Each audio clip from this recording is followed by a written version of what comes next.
Lassert's nomination to lead the Department of Energy isn't just another routine hearing in Washington. On paper, it should have been straightforward: a qualified nominee, a committee asking questions, and then a vote. But what actually unfolded was something much bigger: a high-stakes conversation about whether America is prepared to confront its energy future honestly, or whether politics will keep steering the country into denial. Beneath the polished language of senators and the calm tone of the nominee, the stakes couldn't be higher: skyrocketing demand for electricity, a grid that can't keep up, and a fight over whether regulators are truly independent or just puppets of whichever administration happens to be in power. The first flashpoint came from a question most Americans don't think about, but one that defines the very structure of the energy market: independence. Barrasso. Senator King, you're up to bat next. Thank you very much. Mr. Lassert, I'm a little confused. Senator Lee asked you the question about the Humphreys executor decision, and you seem to indicate that you felt that the president would and should have the power to fire a FERC commissioner. Is that your position?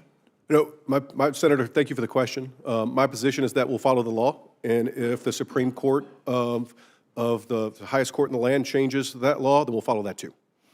Well, it's hard for me to imagine how the president having the power to fire commissioners could, then you could still call the commission independent. That, to me, is an ultimate compromise.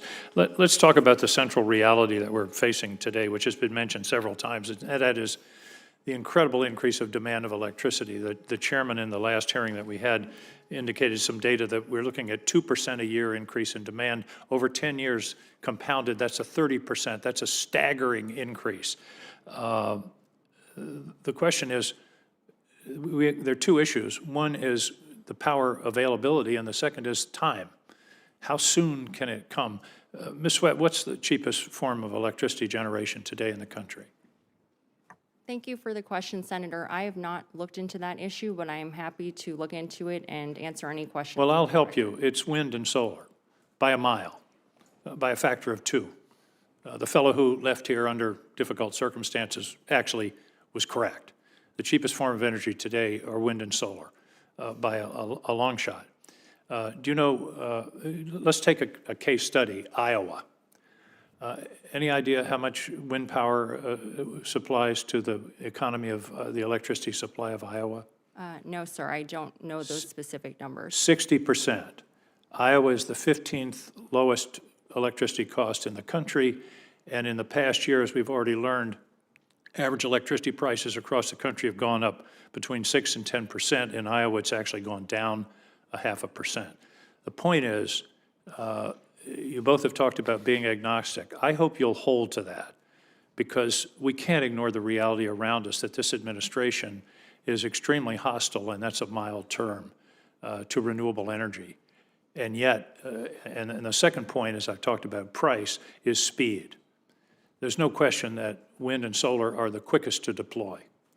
Senator Heinrich mentioned if you wanted a new gas turbine plant today, it would be about 7 years between permitting and the fact that there's a 5-year wait time for a turbine. A major solar project can go online in a year and a half. So I just hope that you all will be true to your word today and not follow what amounts to an ideology that says we can't have wind and solar. Mr. Lassert, will you commit to being agnostic as to energy sources and focus entirely on reliability, cost, and availability? Senator, the Federal Power Act requires that a commissioner be neutral in those decisions, and I commit to following the law. And I think I want to emphasize again, speed is an issue here. This demand growth that we're seeing is going to be taking place in the next 2, 3, 4, 5, 6 years. We don't have 2, 3, 4, 5, 6 years to somehow conjure electrons out of the sky. Actually, we can conjure them out of the sky if we're talking about solar power. So the second issue, we're talking about supply, is the grid. The grid is not prepared for this increase in demand. And one of the concerns I have is the cost of expanding the grid to meet this demand is going to be gigantic. And we have to be sure that that the expansion of the grid is done in a cost-effective way, and that's where FERC comes in, and that's where what I call GETS, grid-enhancing technologies, come in. Ms. Sweat talked to me about utilizing grid-enhancing technologies as opposed to simply building in the old way and adding this cost to the consumers. Thank you for the question, Senator. I fully share your sentiment that we should be maximizing the resources that we already have, including the existing grid. And as someone who has represented transmission owners in the past, I understand the technology behind that and the potential benefits that can be realized from GETS. But you also understand, if you've done that kind of representation, that it's the incentive to the transmission owner is to build, not do the low-cost, no-cost improvements. And therefore, I think FERC has to think about how do we incentivize the adoption of these technologies, because letting the market play as it normally would, where the transmission owner has the incentive to actually build rather than make the grid more efficient. So I hope you'll bear that in mind. Thank you, Senator. Yes, I understand that transmission incentives have been heavily litigated at FERC, and FERC has been facing those very difficult issues for many years. And I commit to you that I will take a hard look at any of those related matters if they come before me, if I am confirmed. My time has expired, but very quickly, I hope you both, assuming you're confirmed, and that's up to the committee and the Senate, take a serious look at the interconnection queues at the RTOs. Remember we talked about time. The average wait in many RTOs around the country is 5 years, and that is unacceptable. And some of the RTOs are now talking about using AI in the analysis, the engineering analysis for interconnection. I think that's got to be part of the solution. Again, time is our enemy here. If we don't meet this demand, we're going to see some very negative consequences. Thank you, Mr. Chairman. A senator pressed Lassert about whether the president should have the authority to fire commissioners at will. For years, these positions have been considered insulated, designed to prevent political pressure from skewing economic and technical decisions. Lassert's response was careful but clear. He said he would follow the law, and if the highest court in the land decided otherwise, he would follow that too. But then he added a line that cut deeper than any soundbite: if commissioners can be removed at will, how can the commission call itself independent? Once independence is gone, decisions about the nation's energy aren't grounded in law or economics anymore, they're dictated by raw politics. That one answer reframed the entire hearing, but independence wasn't the only issue on the table. Just as critical, maybe even more urgent, is the reality of America's exploding electricity demand. Lassert spelled it out with brutal clarity: demand is rising at about 2% per year. Compound that growth over a decade, and it adds up to around 30% more power needed to keep the lights on. That's not some distant theoretical future, it's happening now, driven by the rapid expansion of data centers that run everything from artificial intelligence to cloud storage, the accelerating adoption of electric vehicles, and the push to bring heavy industry back to American soil. All of these developments are energy hungry, and the timeline is merciless. As Lassert warned, we don't have 2 or 3 decades to figure this out. We're staring down the barrel of an energy crunch within just a handful of years. Time, he said, is our enemy. And then came the moment that many in the room didn't want to hear. When asked about the cheapest source of power today, Lassert didn't flinch. It's wind and solar, he said, by a factor of 2. For years, opponents of renewable energy have argued that it's too expensive, too unreliable, too much of a dream cooked up by environmentalists. But Lassert brought receipts. In Iowa, more than 60% of the state's electricity already comes from wind. And while average energy prices across the country climbed between 6 and 10% last year, Iowa's actually dropped by 0.5%. The facts are stubborn: renewables aren't just competitive anymore, they're leading the market. That kind of statement shakes the foundations of political talking points. For decades, the energy debate has been framed as a tug-of-war between cheap and reliable fossil fuels and idealistic, costly renewables, but the economics have flipped. In real time, in actual communities, wind and solar are delivering lower costs and proving the skeptics wrong. That doesn't mean they're perfect. It doesn't mean there aren't challenges. But it does mean the old rhetoric doesn't line up with reality anymore. And Lassert wasn't afraid to say it in front of senators who still cling to that narrative. Yet cost isn't the only dimension that matters. Speed is equally critical, and here again Lassert cut through the noise. If you wanted to build a new gas turbine plant today, you'd be waiting 7 years before a single electron hit the grid. Add in the current 5-year backlog for turbine equipment, and the timeline stretches even longer. In contrast, a major solar project can be up and running in as little as a year or a year and a half.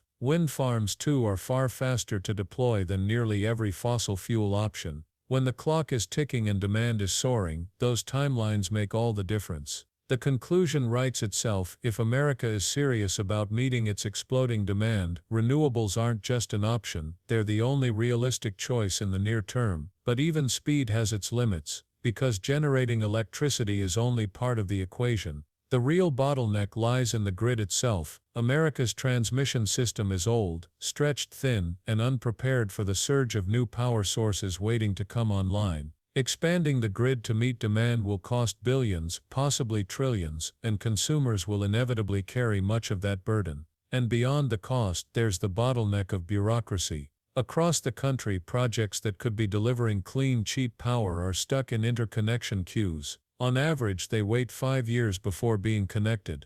That's half a decade of wasted potential, half a decade where communities face rising bills and blackouts while ready-to-go projects sit idle. Lassert didn't mince words. Time is the enemy. There's also the question of incentives. Transmission owners, the companies responsible for building and maintaining the grid, make more money building large, expensive projects than they do from implementing small, efficient fixes. That means they often ignore grid-enhancing technologies that could double the capacity of existing lines at a fraction of the cost. It's a classic example of misaligned incentives, and Lassert was blunt about it. Unless regulators and lawmakers change the rules, America will keep wasting both money and years failing to use the tools already available. This wasn't a message the committee necessarily wanted to hear, but it was one they needed to. Still, Lassert wasn't all doom and gloom. He offered a pragmatic path forward, one rooted in math and engineering rather than ideology. His formula was simple: wind, solar, and fast-deploy gas turbines. It's not a fantasy of a 100% renewable grid overnight, nor is it a retreat into fossil fuel dependency. Instead, it's a balance: reliability, cost, and availability as the guiding principles. That triad may sound boring in an era of grand political slogans, but it's exactly what the debate has been missing. Pragmatism. What makes his stance so striking is that it risks alienating both sides. To fossil fuel hardliners, admitting that wind and solar are now the cheapest option feels like surrender. To environmental purists, including gas turbines in the mix feels like betrayal. But to anyone willing to look at the data, it's the only path that makes sense. This is what realism looks like in the energy debate: not picking sides in a culture war, but choosing solutions that actually work. The testimony ended on a note that made it clear why this nomination matters so much. Lassert wasn't making grand promises. He wasn't pretending the challenges could be solved with the wave of a hand. Instead, he talked about facing the arithmetic of the crisis: exploding demand, a broken incentive structure, and a grid on life support. He pointed out that technology like artificial intelligence could help reduce backlogs in interconnection analysis, but only if regulators are willing to modernize. He emphasized that time is short, and delay has real consequences: rising costs for families, stalled projects for communities, and even the risk of outages as demand outpaces supply. It's rare to hear that kind of honesty in a confirmation hearing.